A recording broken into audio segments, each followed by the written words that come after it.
اگه ملاکت برای خرید آپارتمان سالن بزرگه، این واحد آپارتمان 162 متری حدود 80 متر سالن داره که امکان چیدمان چند دست مبلمان بهت میده. همین الان 2 دست مبلمان چیده شده با یه میز ناهارخوری 8 نفره. یه نورگیری خیلی فوق العاده داره که روحیه خیلی خوبی به سالنت میده.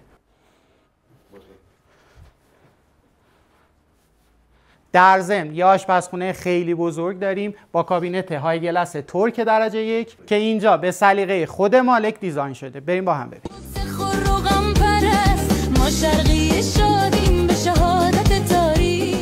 این واحد طبقه سوم از یه مجموعه 9 واحدی، هر طبقه 3 واحد با نورگیری جنوبی شرقی. بریم 3 تا اتاق خوابشو با هم ببینیم.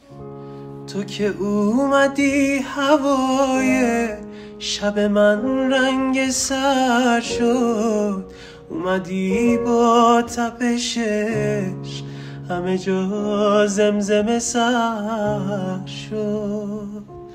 تو که اومدی بهار